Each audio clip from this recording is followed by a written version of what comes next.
Informasi terkini dari Madrasah Sanawiyah Negeri 19 Pondok Labu, Jakarta Selatan akan disampaikan jurnalis Kompas TV, Renata Panggalo. Selamat petang, Renata. Renata, siang tadi Mendikbud Ristek Nadiem Makarim meninjau MTSN 19. Apa yang disampaikan Nadiem, Renata?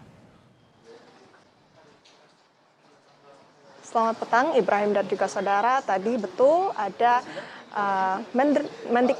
Mendikbud Ristek Dikti Nadiem Makarim turut datang ke melihat ataupun meninjau kondisi bangunan dari Madrasah Sanawiyah 19 tempat saya melaporkan sekarang. Kalau tadi sekitar pukul 1 siang Nadiem Makarim datang meninjau, sempat terlihat berbicara dengan Kepala MTSN 19. Kalau dari yang kami pantau memang Nadiem Makarim sendiri tidak mengungkapkan apa saja yang ia diskusikan dengan pihak sekolah, lalu kemudian pun juga apa saja yang ia tinjau. Tetapi Ibrahim dan juga saudara, apabila kita melihat wewenang dari Kementerian Pendidikan sendiri, ini memang terkait dengan sistem pendidikan di Indonesia, ini berarti terkait dengan substansi pelajaran, dan tentu ini masih belum bisa kami konfirmasi juga informasinya, tapi kalau misalnya kita melihat ataupun merujuk dari wewenangnya, kemungkinan besar inilah yang dibicarakan terkait dengan proses belajar mengajar dari MTSN 19 ini sendiri. Dan juga Ibrahim dan saudara, kalau yang bisa kami sampaikan, selain meninjau pun juga dari pihak Nadiem Makarim menyerahkan sejumlah bantuan, namun memang untuk bantuannya sendiri pun ini kami belum bisa mengkonfirmasi apa saja bantuan-bantuan yang diberikan dari pihak Kemendikbud kepada MTSN 19. Namun yang bisa dikonfirmasi adalah benar, memang tadi salah satu menteri yang datang juga ada Nadiem Makarim, kemudian ada dua menteri lainnya, yakni Menko PMK Muhadjir Effendi dan kemudian juga Menteri Agama.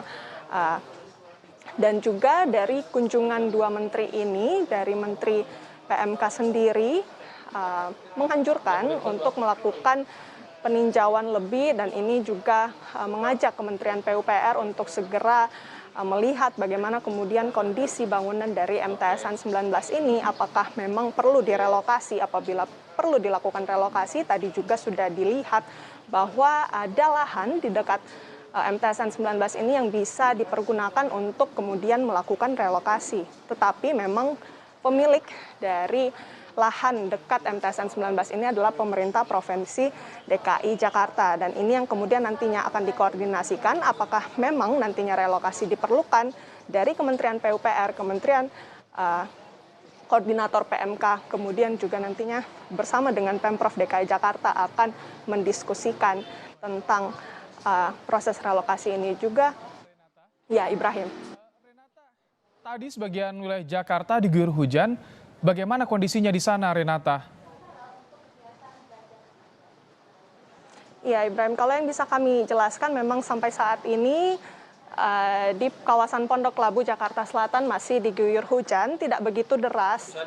Dan juga proses evakuasi dari sejumlah barang-barang ataupun perangkat-perangkat proses belajar mengajar pun juga ini ikut diamankan oleh tim evakuasi, mengingat kalau dari prediksi, kita mengacu pada prediksi BMKG terkait dengan cuaca, ini masih bisa diprediksi bahwa hingga esok hari, yakni tanggal 8 Oktober, akan terjadi cuaca ekstrim. Dan cuaca ekstrim ini memang sudah diprediksi sejak 2 Oktober lalu, sehingga ini sudah berlangsung beberapa hari, sehingga memang diperlukan tahap-tahap untuk mengantisipasi nantinya apabila cuaca ekstrim kembali terjadi, hujan deras ini kemudian terjadi, dan kemudian bisa terjadi banjir, karena mengingat juga bentuk bangunan dari MTSN 19 ini berbentuk cekungan. Ini yang kemudian membuat air berkumpul di bangunan MTSN 19 ini, yang kemudian menyebabkan robohnya dari tembok MTSN 19 ini. Ibrahim. Baik, terima kasih Renata untuk laporan Anda dan tetap hati-hati untuk bertugas di sana. Terima kasih Renata.